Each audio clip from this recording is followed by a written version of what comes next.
Can I swear or make it friendly? Swear. Fuck no. How's it going, guys? Today we're going to be going around asking people, do you trust the UK mainstream media? Let's go. There we go. Oh, you see what I did there as well? I don't really follow mainstream news that often. However, I should probably do it more than I do. Since it's so easy to get from the mainstream media, like you kind of have to get their opinion. They get news really fast. Yeah. However, I always double check. But you know, since I work more with the financial markets, I try to get it from Bloomberg, CNN, whatever. To a certain extent. Sometimes I question it because there are ulterior motives behind it, I think. Yeah. I get my news from BBC. I do criticise BBC quite a lot. They tend to have a certain narrative played out, particularly like when it Why are you comes holding to... your head down in shame?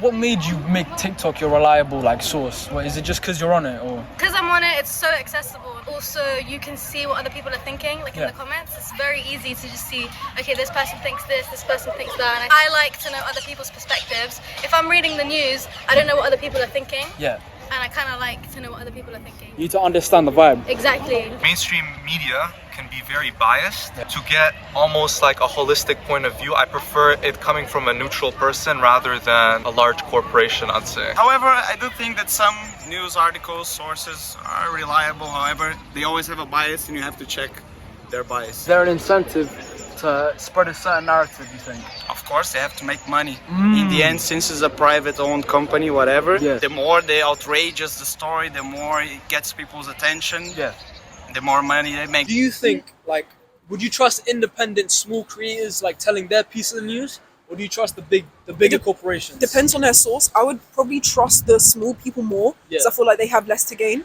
People that are like big papers like The Sun, all of that, they're probably going to have more to gain from it because they want the publicity. They want people buying. They're going to look at the headlines, see, oh, this is an eye-catching thing. People are going to buy that. Other people that are just small creators, independent, whatever, they'll be getting it out there because they just want to spread awareness, spread the truth or whatever. So I'd be more inclined to listen to them, not to that. Yeah. They want to seem progressive, but they're not really. They're being cheeky with it. They're being cheeky, and I think you should always be critical of large news corporations, especially when you look at how Britain is run and how the British government is run.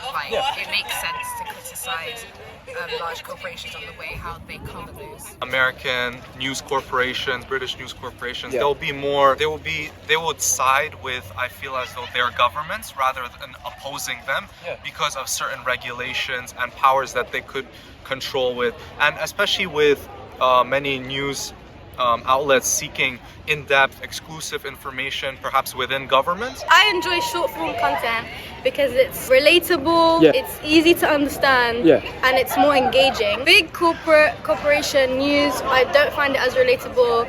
I don't really go out my way to search up something on a specific topic. However, it could be more credible. I do like to kind of base things off of if it is factual or not, but sometimes obviously there's things in the media that I can't control. Sometimes it's going to get false information and stuff, but so I think you can trust it all to an extent. You know, you have to use your own brain sometimes to see what's true and what's not. For example, a British news media site decides to speak badly about the government, they perhaps may lose that insider knowledge or those insider interviews or insider scoops that they might have once had if they support the government's regime and opinions. So sometimes they try to spread terror or push certain narrative that will make them money, even if they don't know it, the reporters, the journalists, but the people who run the company have to do it. You know, it's a business. You kind of have to be aware, but I think some people are not aware. So that's what makes, a bit easy manipulating the population sometimes. Yes, sir, you're correct. It's my 21st birthday tomorrow. Oh my God. Happy birthday. Happy birthday, Mills. Don't trust everything you see, but trust some of the things in it. If they're smart, don't apologize to them. He walked into our way.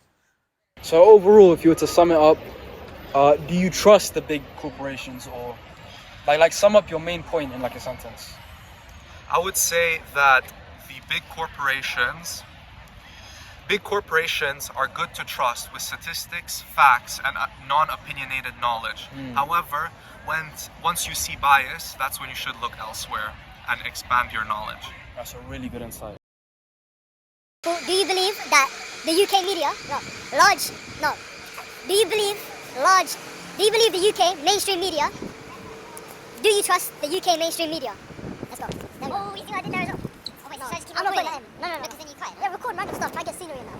right, then you need to edit in the parts where you're talking. You know, you've seen those YouTubers that do like they're walking and they're already